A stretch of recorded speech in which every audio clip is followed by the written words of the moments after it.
morning. Hi, good morning. Hey guys.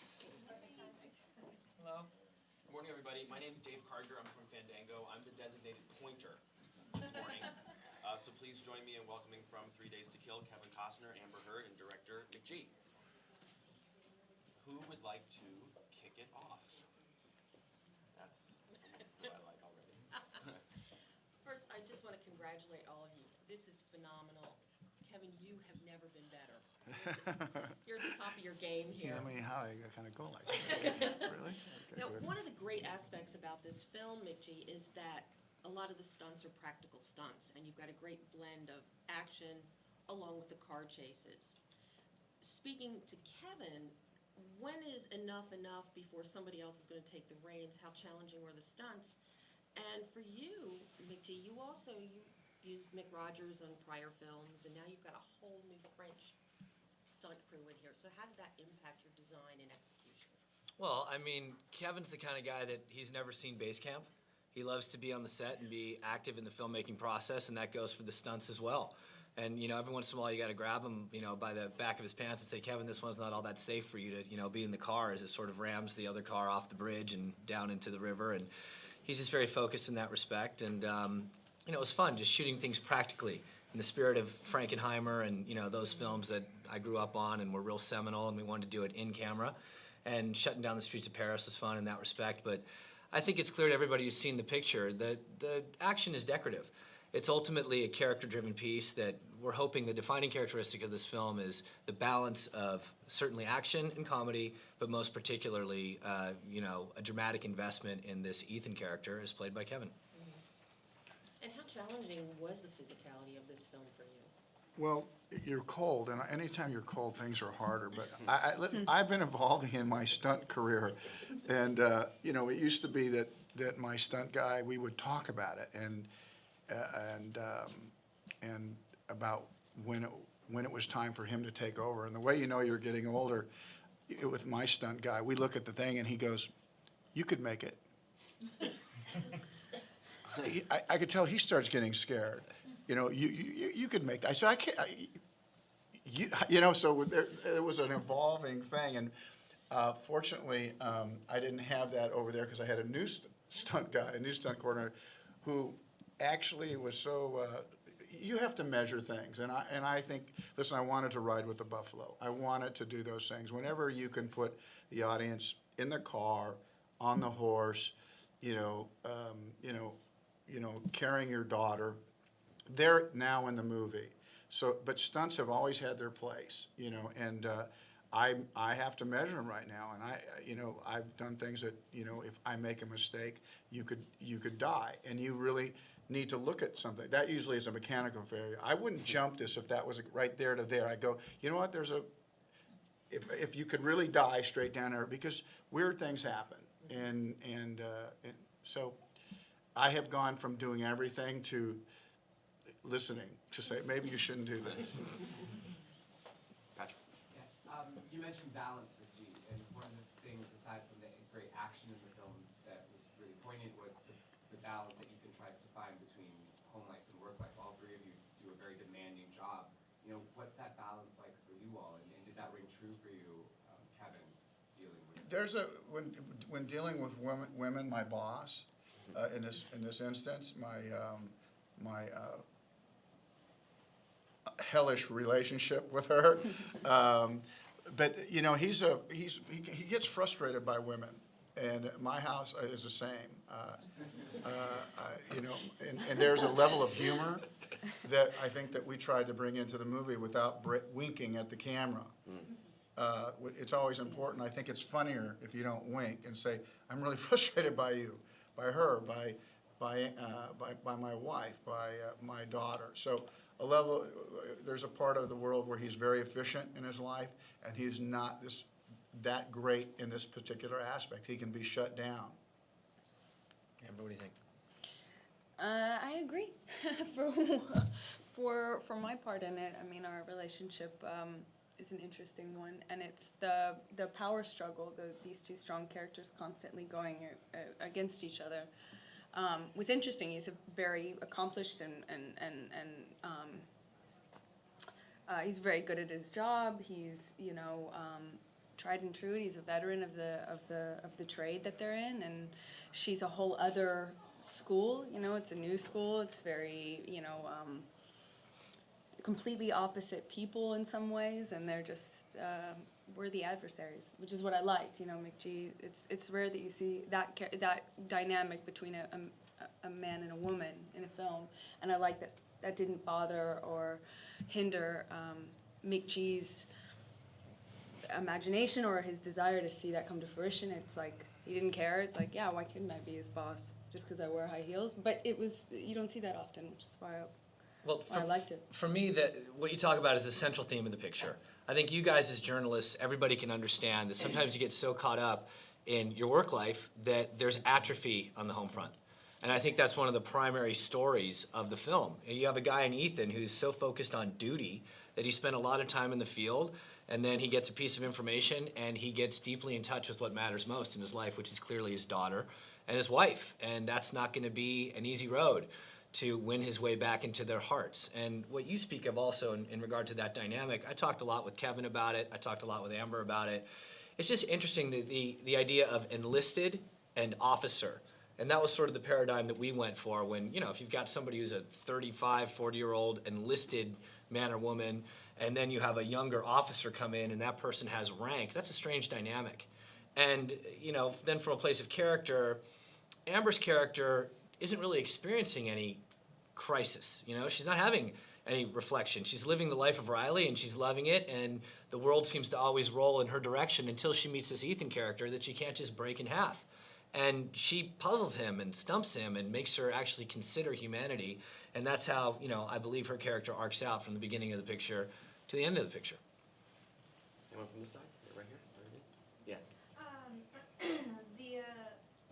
The interaction between Ethan and his daughter, there's not just the fact that he's been estranged for 5 years, but there's also that kind of a culture clash. You know, she's a teenager and he's older, and in McG had said that Ethan is kind of analog mode, and Is what? in analog mode, and the daughter is very much not. Okay. And I'm just wondering if, you know, as older gentlemen, do you ever find yourselves in analog mode and you're like, oh my goodness, like with all the new things that come up, you know, constantly every day.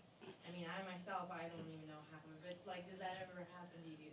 First, I need to crawl into a fetal position. It's the first time I've been referred to as an older gentleman. My career is rolling along. I'm sitting next to, you know, Heard is in her 20s, Costner. I need you to hug me right now and bring me into this statesman position because I'm going to lose my shit. You know, but yeah, I try to keep a foot in the digital world and certainly a foot in the analog world. In fact, the first thing I did when I moved to Paris is I bought a record player. So I'm like, I'm going to listen to vinyl, I'm going to stare at the Seine, and I'm going to think about this picture and stay in tune with that. Because obviously you got Haley, who everything is LOL, you know, Right. emoticon, this, that, the other, and, you know, she's a handful in her own right. How about you guys? Well, listen, I still pay money to get into a phone machine. It's a little bit easier for me to make a connection. I think that, you know, our humor comes out of this stuff. You know, we wrote the scene about in the kitchen about here, welcome to this century. You know, that she's so just easy with my stuff, like easy, you know, I mean, so she was a very good screen partner, Haley. Who's next? Amber, what was it like to play this fun, seductive spy hunter? You're almost like a badass version of Q from the 007 movie.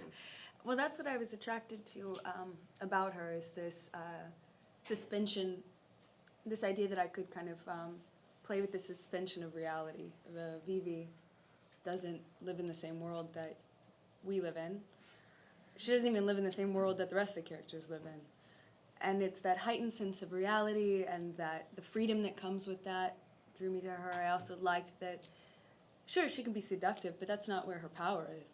Her power is skill and knowledge and her ability to do her job well and be unaffected by it on an emotional level. There's many things about her that make her who she is in the movie. Being seductive is just another side effect of all the other stuff. And that's what I liked about her. It wasn't a consequence. I mean, it didn't affect her. It was just a consequence. And there's, you know, I always would prefer to wear, you know, I always prefer to shoot the gun than wear a wedding dress, or, you know, it's far more interesting to me. But that's also something we talked about early on. I mean, it's just, I mean, come on, we're all sitting here and we live in the real world. This is one of the most beautiful creatures you could ever imagine. And it's almost distracting. And I said, look, I don't want it to be about your beauty. And she started talking about Christopher Hitchens. I said, well, that's interesting. Then so I'm a girl from Texas and I'm a member of the gun club and I shoot this gun and she's got these dimensions. I said, well, let's use that. And let's bring that to this character. And I like strong female characters that don't apologize for being sexy. And I like that if you're gonna do something, do it with style and panache. And it was also an opportunity to collide that character against the very workmanlike efficiency of the Ethan character. So to me, that was, you know, how we got that two-hander. And you got to wear a bunch of great wigs, which Main- had to be a plus. Main draw. Right. Right here. Mr. Costner, it feels like we're in this winter of Kevin Costner, the way things have worked out. And at the time of Jack Ryan, you had said you had taken time off to be with your young children. And then now do you feel energized? Have you changed your approach to acting maybe after that time off? Has anything? Well, I'm worn out now. No, I've never changed my approach to acting. I've always felt like I've gotten better. I think that all of us can get better. And I feel like in my acting, I'm better than I was 3 pictures ago. I don't know, because I think about it. I'm a slow study. It takes me a long time to grasp the material in order to perform it, not to bore you, but I'm a slow study. But when I come to the set on the first day, I know the whole movie. That's why I have to start so early. So I have learned my own patterns, and I have watched other good actors, and I have done what every good actor does, steal ideas. You know, you see things, you stand on the shoulders of people. But yeah, I had the babies, and I did that, and then I went and did a little Hatfield and McCoy's, and then I lined up these movies. I wish they weren't so packed. On the other hand, I'm glad I did them, you know, so that's the way it plays out. I don't, not re-energized, I've always loved the business, I'm a romantic about it, but it's, for me, this business is always pushing a rock uphill, it feels like. Good morning, Mr. Costner. For you, obviously, in addition to being an exceptional actor, you're also an Academy Award-winning director. How do you separate Kevin Costner director from Kevin Costner actor when you're acting in a project? What was it like working with McG, and what are you looking for from a director when you're working on set? Well, it's easy for me I don't have all the worries that McG has every morning. And you know, on the weekend when everybody's deciding what restaurant they're gonna go to in Paris or what they're gonna see, the director starts to hate everybody because he has to really think about what he has to do. So I've always been, I've never had that problem. And when it comes to the script, we need to be on the same page. We didn't differ that much, and you shouldn't if you're in sync. There's gonna be times when you have a different approach on a scene. That just shouldn't happen very much. Shouldn't happen very often, and it didn't with us. And I learned some things watching McG, and you know, I came prepared to do what I was supposed to do, which was act. And I was always prepared if something got into a lull, which it does, because sometimes, you know, people that play sports, people that do anything, sometimes they have bad days. And when I direct, I tell my actors, there's gonna be a day when I'm not as good as others. And on those days, I really need for you to be good. You know, there's like, because you have to deal with the whole life when you're making a movie, boyfriends, girlfriends, things. And some days you're just not as good. And so for me, my pledge is always on that day, if McG will tell me, hey, I'm not really feeling that good, boy, I get a little bit stronger, like, okay, we're right there. So I'm kind of a coaching player. I like to be on the floor. So if the coach tells me what to do out on the floor, I can get it done. So I'm really comfortable being directed. For me, that was the primary attraction of the whole thing. The opportunity to work with Kevin Costner, knowing that he's won the Academy Award as a director. And I'm very clear in what I want to do day in, day out with this scene, that scene. So I'd articulate to be it Amber or be it Kevin, hey, I think this is where the scene is and what we're trying to achieve, and then I do a lot of listening, because why wouldn't you? I mean, it's one of the great American film treasures of our time. I mean, I'm growing up on No Way Out, I'm looking at The Untouchables, I'm watching these films, and sometimes I can't believe I'm on a set. I'm a kid from Kalamazoo, Michigan, and here I am talking to Kevin Costner about where the emotional pivot is in this scene, and it's just, it was humbling and it was exciting, and his level of professionalism colored the whole picture. I mean, my whole goal was to make a Kevin Costner picture that tip to tail enabled him to use all of his skill sets. And I love Hatfield and McCoy's, you know, and it's wonderful, but there's a lot of people in that. Love Superman, a lot going on there. Jack Ryan, my buddy Chris Pine, the whole thing. This is a Kevin Costner movie. So you guys have all seen the movie now, and I'm hoping that this provides, as you were kind enough to say at the top, the best version of Kevin Costner, where he can have all that emotion, have all that credibility, that special brand of humor that he brings, and add that dimensionalized performance that is decidedly his own. To me, that's what this movie's all about. That's the reason for being. So it was an honor to work with them, and yeah, I hope I was clever enough to shut up and just do a lot of listening on the day. You guys have some pretty clever, funny lines in this, and I'm just curious, did you get a chance to play around on set, or was it all scripted? It was really scripted. Doesn't mean we didn't step into some windows of opportunity that presented themselves. You know, you should always do that. But that was a very scripted thing, and we had to, you know, write some scenes, but we didn't write them on the day. We never do that. Yeah. You know, don't write them on the day. You get really comfortable with it, so I can get comfortable. McGee suddenly knows maybe a little bit more about how he would direct it. So I think we found some improv things that found their way in because you feel it, but it was more disciplined. Yeah, but I think people underestimate, I'm sorry, just how funny that these actors could be. I mean, the world's going to get a big look at Amber Heard soon. I've seen more of your next movie than you have. I just got back from Berlin. Was it London Fields? You know? Oh, it's spectacular. So, I mean, just the cheekiness and the ability to turn a line, and just when you see that as a director, you go, I know Kevin can handle this. Uh-oh, here comes Amber. She can handle it too. And here's this precocious Haley Steinfeld. It's just, you start to have a bunch of people that can go above and beyond what's asked of them. So you have the comfort of knowing the script, and you come in very well prepared for that. Then you can create a platform for discovery. And when you have star players, they can make those discoveries. And you see it with them kicking over that guy with his mustache, his goatee, and just their little salt and pepper thing that they have and their kid and play routine. It's just, you know, who knew until you put it on its feet and actually get it going. You want to finish this off? Yeah, you spoke on it a little bit, but to touch on it a little more, you seem to have this great balance in this movie between the poignancy and the action and then the sexiness. Was there a magic formula to kind of creating this? To me, that's the hope of the picture. I mean, something I talked about when I first met Kevin is you look at a movie and say, why is this movie worth making? Okay, and I thought if we could balance those elements, that to me, because I love an Amblin movie, but I love a Scorsese movie, and I'm a child of the movies. And I love the dream of the movies. And I love dimensionalized filmmaking where it's dramatic, it's funny, it's action-packed, and it's clicking on all cylinders. So if we had the good fortune, and I wouldn't be so bold as to say we did it, but that was certainly the goal, to synthesize those things that don't often exist together. Because there's sci-fi movies out there, there's hardcore tip-to-tail action movies out there, there's super funny comedies, but to do something that's got a lot of heart and you find yourself, holy mackerel, I'm on the verge of tears when he's teaching his daughter how to ride a bike. I didn't expect that out of this, you know, film when I signed up for it. That to me is success. So if we were able to synthesize those things, that's the defining characteristic of the picture, and my thanks to Amber and Kevin and Haley for delivering. And my thanks to you all for being here, and McGee, Amber, Kevin, thanks so much for your time too. Have a great day, everybody. Thank you all. Thank you.